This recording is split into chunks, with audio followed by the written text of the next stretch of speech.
The Gloriana set by ThebeMoon. Read by LMX Mabella. Chapter 58. Apertus Sum. Hermione was near tears herself as she walked down to the fourth-floor corridor and stopped at the bit of wall. "I need Draco." The wizard stood in the center of the room, watching the walls dancing runes. He turned and saw her face and opened his arm. She rushed to him and put her head on his shoulder. "Oh, I'm sorry." Draco sat into her hair. "I shouldn't have pulled my wand earlier." "I'm sorry I tried to petrify you. Again." "You're so predictable. Bluebell would be quite disappointed." "He's right."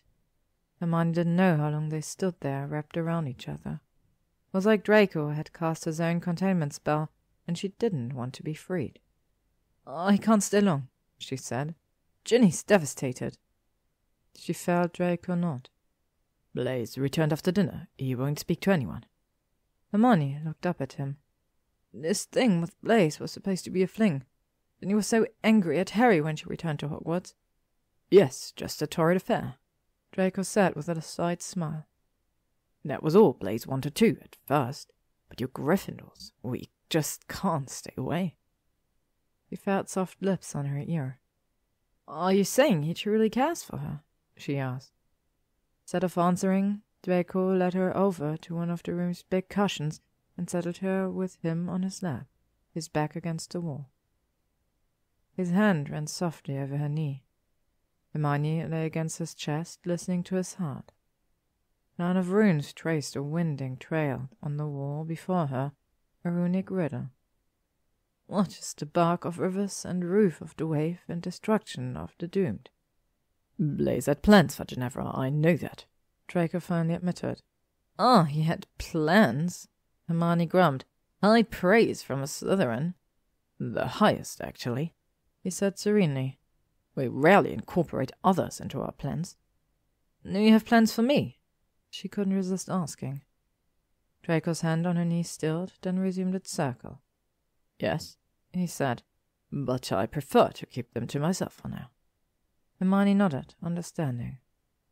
Their future seemed impossibly murky, fraught with traps and blood messages. Treacherous ground to build any plans on.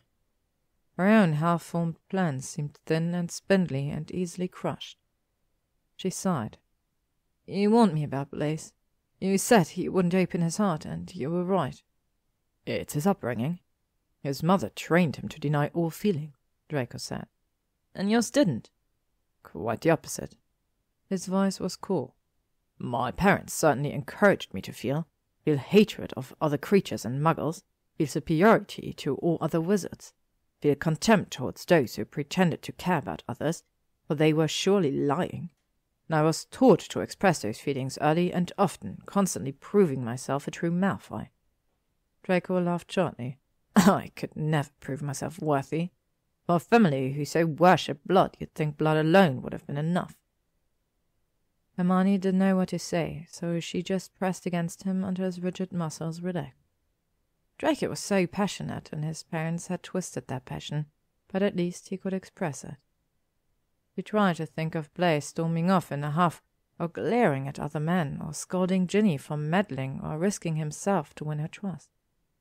Inconceivable. But then, she would have considered Draco's behavior over the last month inconceivable if she hadn't witnessed it herself. Then what did she know? Blaise told Ginny she didn't want to know the real him. Hermione sat into his black silk shirt, no tie for once. He didn't even give her a chance. He looked up at him again. Either he doesn't have feelings for her, or he's incapable of expressing them. Either way, that's it. "Oh, he has feelings. You don't invite a so-called blood traitor to your ancestral home without feelings. I think Blaise hoped a gesture would say it all. A typical pure-blood witch would be over the moon." Hermione wondered where an official visit to the family seat fell in the sequence of pure-blood courting rituals. Before the interest gift, but after the first date? Did ritual torture in the drawing-room count as an official visit? She sighed. The castle, the violence, the magical fireworks, that wasn't what she wanted, Hermione said. It hurt her, Draco, the idea that she could be bribed to love him. You should have seen her at the Burrow, all glamorous and overstrung." "Glamorous and overstrung," Draco repeated. "You've described a perfect pupilate witch. It's a fatal mistake to treat a Gryffindor so." Hermione considered this, relaxing against the warm, hard body beneath her. Another Slytherin had made the same mistake not long ago, she thought. He had also presented a glittering shell of a man, hiding his danger and his fear while planning his and Hermione's future advancement in the ministry. "Did Ginevra really free you from the weasel's spell?" Draco asked, apparently deciding a change of subject was needed. She nodded. "It was a good thing Ginny showed up, or the three of us would still be there, arguing." Draco frowned. "How did you escape?" "Ginny sent Molly Patronus." Hermione grinned. "You should have seen Ron's face." But Draco didn't grin back. Instead, he withdrew his arm and looked down his nose at her. "What is it?" she asked. "You sent me a Patronus yesterday," he said. "It was a weasel." "An otter," Hermione corrected. "Which is technically a weasel, I suppose. Part of the weasel family." "Don't you think it's significant that your Patronus is a weasel?" Draco asked. "It's a big family, Draco. It includes badgers, minks," she smiled mischievously, "and ferrets." Draco glared slightly, but his body relaxed, his arms sliding around her once more. Can you cast a Patronus?" Hermione asked, a bit timidly. It seemed unlikely, but she couldn't help thinking of Snape's glowing dough. Draco shook his head. "Snape tried to teach me in 6th year. I couldn't produce anything, not even a cloud." His face was suddenly bleak, his mouth a tight line. Hermione wasn't surprised, considering all that had happened that horrible year. "I could teach you." "Thank you, but no." Draco's voice was cool again. "Let's discuss something else." Hermione huffed. Draco was great one for introducing topics, then dropping them when it suited him. She watched the rune riddle on the wall twist and repeat itself.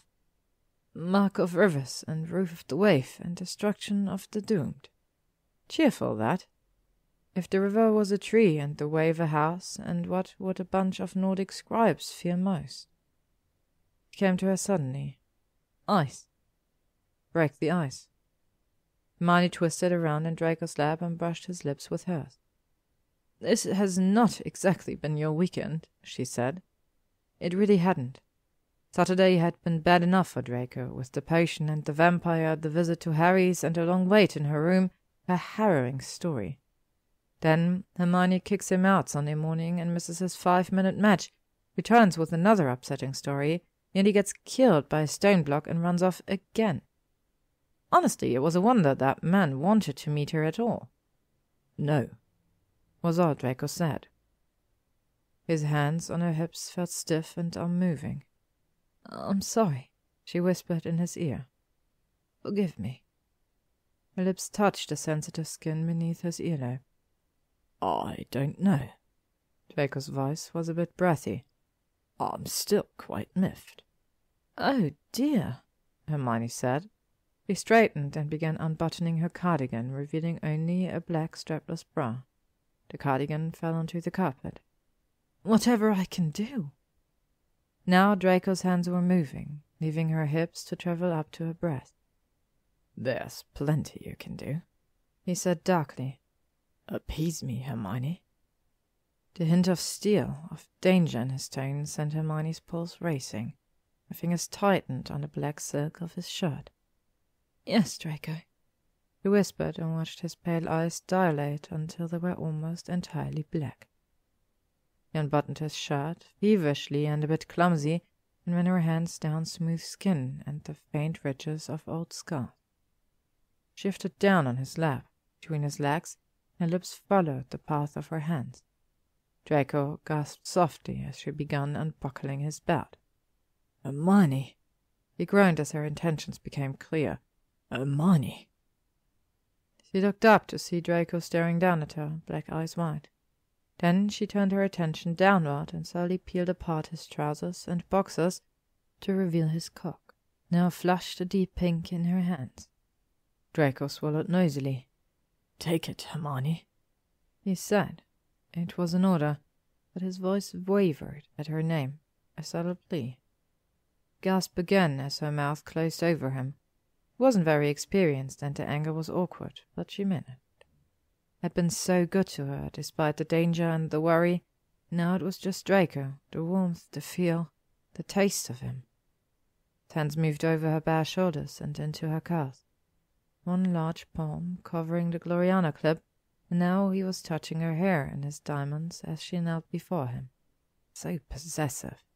The moment touched by Malfoy darkness. Hermione found it unbelievably arousing. It wasn't long before Draco groaned, sounding agonized. I'm going to.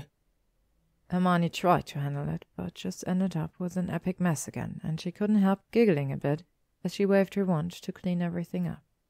Draco was no help. He had rolled onto the carpet, looking like he'd never move again.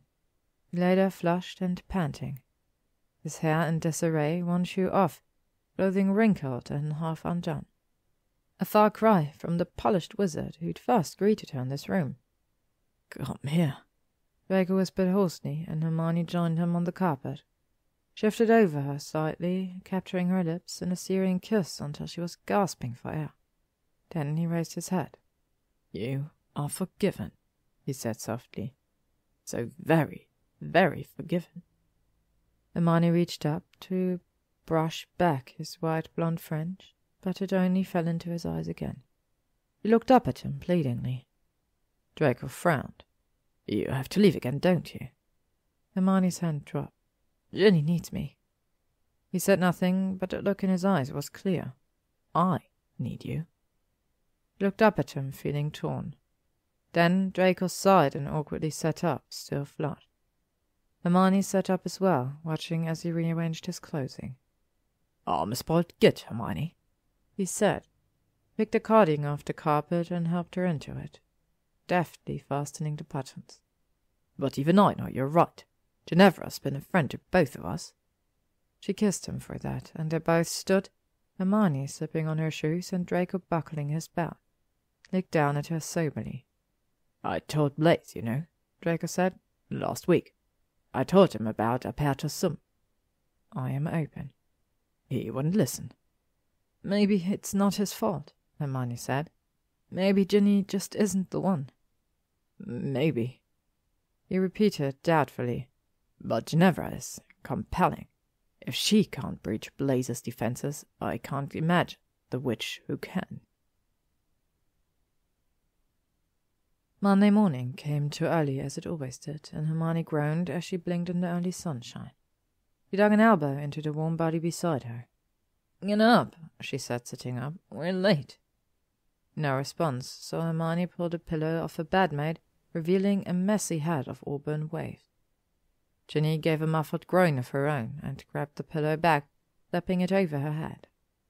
Hermione had returned the night before to find Ginny hadn't moved at all, but Hermione had heard her roommate crying a few hours later and moved to Ginny's bed to comfort her. "Gin, it's almost 8, Hermione said, swinging her legs onto the floor. Ginny didn't move. Hermione rushed through her shower, dressing quickly and shoving her hair into a ponytail, sticking a single Gloriana pin into her curls. Then she dragged Ginny onto the floor and forced her into the bathroom and got them both to breakfast with time to spare. Ginny took Hermione's usual seat at breakfast, sitting with her back to the Slytherins. The snakes looked the same as ever, except that Leela was still green. Certainly Blaise looked completely unperturbed. Beside him was Draco, who smirked wickedly at her and touched his tongue to his porridge spoon suggestively. Hermione felt her face heat and quickly looked away. Ginny ate little, just sipped her tea with downcast eyes. Hermione hurried through breakfast and offered to walk Ginny to Charms. They'd almost escaped the great hall when a row of squeaky mice blocked the doors. "Please turn us back, Miss Granger," they all cried at once.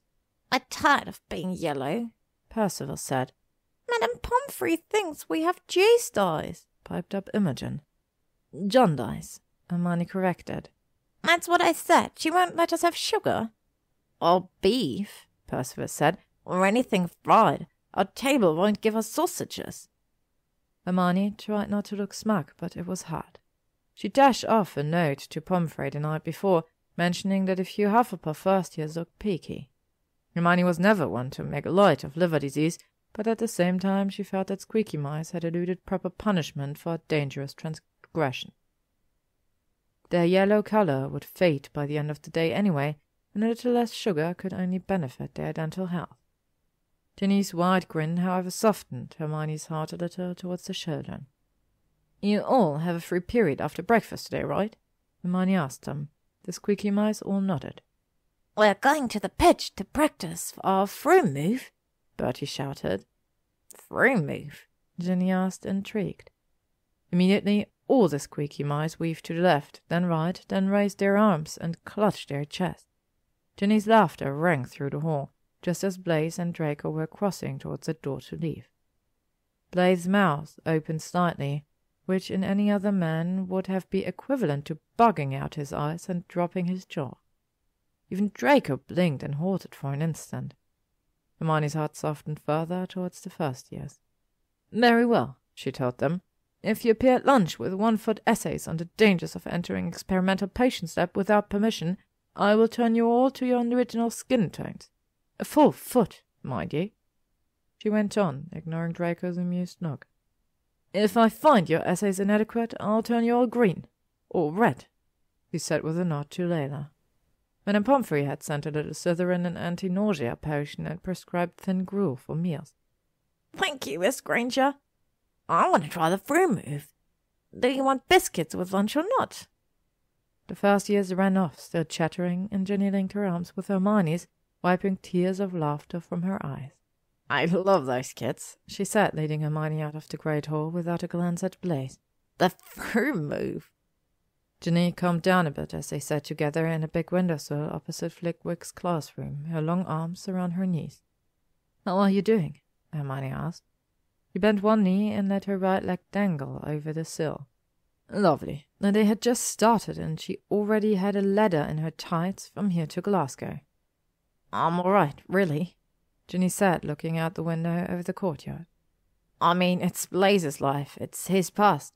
He doesn't really owe me anything." Hermione looked at Ginny's profile, lit by the weak morning sun.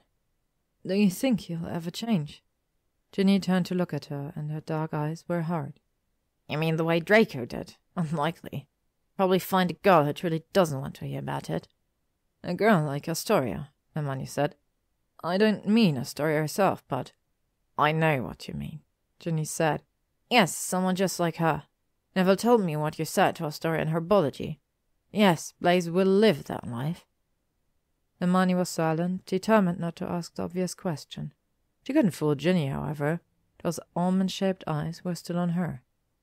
"Go ahead," Ginny said. "Ask." Hermione swallowed. "What about Harry?" "What about him?" "Do you think he will change?" Hermione asked doggedly. Ginny shrugged and looked out the window again. "Maybe. Someday." "Harry's quite angry," Hermione said. "About Blaise. Isn't that what you wanted?" "Not angry enough to do anything about it," Ginny said, her eyes once more meeting Hermione's. "And I've chased him enough, waited for him enough. Making Harold jealous was no answer. That was a kid's move, and utterly stupid if my goal was to make him see me as an adult." "So, what will you do?" Hermione asked. "Grow up. I like being Ginevra." Ginny slid off the windowsill and twirled, looking a bit like Luna with a dreamy look in her eyes. "On the Quidditch Cup, sit for minutes. I've got 11 people in smart. Make sure Neville's psycho plant doesn't kill him. Practice for that silly inter-house Quidditch match." She smiled her first true smile of the day. "I can't believe we're celebrating Dumbledore's birthday with a Quidditch match," Hermione grumbled. "The ideas were so much better. From what I hear, Annie just threw together the teams." "It has been rather hastily done," Ginny admitted. "I'm on Lavinia Clark's team, which is fine, but Astoria's the keeper, and I don't fancy playing with her." "No," Hermione said. "I don't like it either." She swung her legs off the windowsill and faced Ginny, who was now acting out little Quidditch moves in the corridor, hopping about like a squeaky mouse. "Tell me, Gin, what is Astoria's practice routine before a match?" Ginny stopped on one foot to stare at her. "Astoria doesn't have one." "She doesn't practice?" "Not on match days. Astoria always develops a new special move before each match." Ginny rolled her eyes. "Doesn't want to give it away." Interesting. Hermione hopped down from the window. I have to go get to ancient runes. Ginny suddenly hugged her fiercely. Thank you, he whispered, releasing her. Hermione smiled and stroked her hair. I didn't do anything. It's all you, Ginevra.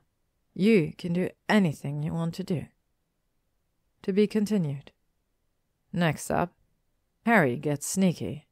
McGonagall holds a grudge. Luna goes hunting again. Thank you for listening to this chapter of the Gloriana set. If you would like to stay up to date on upcoming chapters and stories, you can follow me on YouTube, Spotify, or AO3.